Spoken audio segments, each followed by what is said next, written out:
નમસ્કાર news for કાઠિયાવાડમાં આપનું હાર્દિક સ્વાગત છે. હું છું અમિતા. ડીજે નિહાર પ્રાચીન મંડળી ગરબા થકી યુવાઓને થનગનાવશે. છેલ્લા 2-3 વર્ષમાં મંડળી ગરબાનો ક્રેઝ વધતા આ વર્ષે પણ અમદાવાદના મોટાભાગના ગરબા પછી પણ ગરબા આયોજકો દ્વારા મંડળી સ્ટાઇલના ગરબાનું આયોજન કરવામાં આવ્યું છે. જોકે આ મંડળી ગરબાનું સંગીત તમને ક્યાંય પણ કોઈ પણ સંગીતના પ્લેટફોર્મ પર જોવા મળશે નહીં, જેને ધ્યાનમાં લઈને ખેલૈયાઓની મનપસંદ ગરબાની બીટને ડીજે નિહાર દ્વારા યુટ્યુબ જેવા મ્યુઝિક પ્લેટફોર્મ પર લાવવાનું એક અદ્ભુત કામ કરવામાં આવ્યું છે. ડીજે નિહારના આ મંડળી ગરબા 19 સપ્ટેમ્બરે સારેગામામાં ગુજરાતી પર પણ રિલીઝ થવા જઈ રહ્યા છે. બ્યુરો રિપોર્ટ રણજીતસિંહ સિંધવ, અમદાવાદ. મને લોકો ડીજે નિહાર તરીકે ઓળખે છે. જે નિહારભાઈ આજે આયોજન કરવા જઈ રહ્યા છો મંડળી અને દાખલાનું શું છે એના વિશે? મંડળી જે છે, આપણે તમને ખબર છે કે ગુજરાતનું એક ઓથેન્ટિક મ્યુઝિક ફોર્મ છે જે રાતે 12 વાગ્યા પછી જ્યારે ઓર્કેસ્ટ્રા ફિનિશ થઈ જતું એના પછી લાઉડ સ્પીકર એલાઉડ નથી હોતું, તો શહેનાઈ અને ઢોલના મદદથી બેન્જો હોય છે કોઈક જગ્યાએ એક મંડળીનું મ્યુઝિક ફોર્મ કરવામાં આવે છે. આ મ્યુઝિક એકચ્યુઅલી યુટ્યુબ પર કે ક્યાંય બી તમને મળશે નહીં.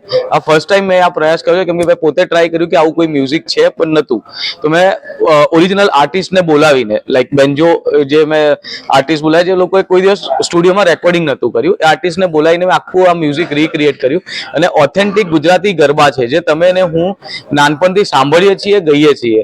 તો આ 1 કલાક 38 મિનિટનું મેં નોનસ્ટોપ બનાવ્યું છે જે સારેગામા ગુજરાતી ચેનલ ઉપર અને દરેક OTT પ્લેટફોર્મ ઉપર અવેલેબલ હશે. અને બેસ્ટ પાર્ટ છે આ નોન કોપીરાઇટ મ્યુઝિક છે, એટલે તમે કોઈ બી પ્લેટફોર્મ પર વગાડો છો તો તમારે કોઈ લાયસન્સ કે કોઈ કોપીરાઇટનો ઇસ્યુ આવશે નહીં.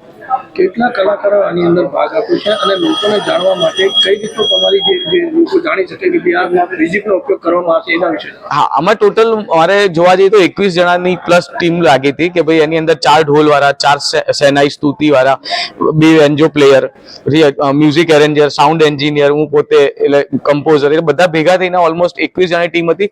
આનો બેસ્ટ પાર્ટ એ છે કે આની અંદર કોઈ વોકલ નથી, ઓનલી મ્યુઝિક છે અને ટ્રેડિશનલ ફોક મ્યુઝિક છે. આમાં કોઈ આર્ટિફિશિયલ કે કોઈ બી ઇલેક્ટ્રોનિક કે કોઈ બી શું કહે આમ પેટર્ન મ્યુઝિક નથી. આ ઓરિજિનલ વગાડવામાં આવ્યું છે કે ભાઈ ઢોલ છે તો મેં લાઈવ ઢોલ વગાડ્યો હતો, સ્તુતિ છે કે ભાઈ એમને શહેનાઈ છે તો એ વગાડાઈ હતી, બેન્જો છે તો બેન્જો પ્લેયરને ધોલકાથી બોલાયો હતો અને એના જોડેથી એક સોંગ પ્લે કરાવડાવ્યું.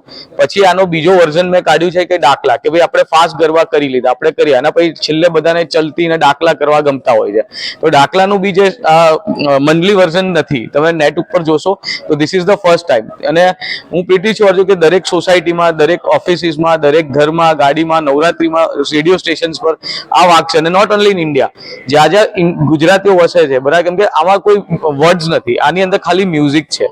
તો મ્યુઝિકનું કોઈ ભાષા નથી હોતી, એટલે કદાચ એવું બને કે યુરોપમાં બી ગરબા થાય ને ફોરેનર્સ આના ઉપર ડાન્સ કરતા હોય. કેમ કે આ એક રિધમ છે, આ એક બીટ્સ છે, એક મ્યુઝિક છે.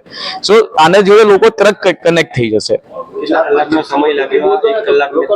હા, જેમ કે આપણે હંગામા છે, આઈટ્યુન્સ છે, પછી આપણે સ્પોટીફાઈ છે, પછી સાવન છે, એટલે દરેક પછી હિયર ઇટ છે, ઘણા બધી મ્યુઝિક જે બધી OTT પ્લેટફોર્મ્સ છે, જીઓ છે, જીઓ સાવન છે, બધા ઉપર અવેલેબલ હશે. આ કેટલા સમયનો છે અને કયા કયા લોકો આનો ઉપયોગ કરી શકશે?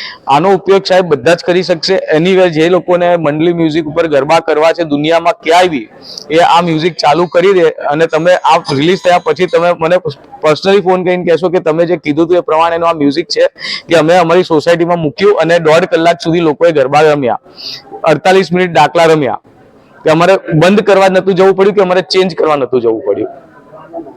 ઓકે.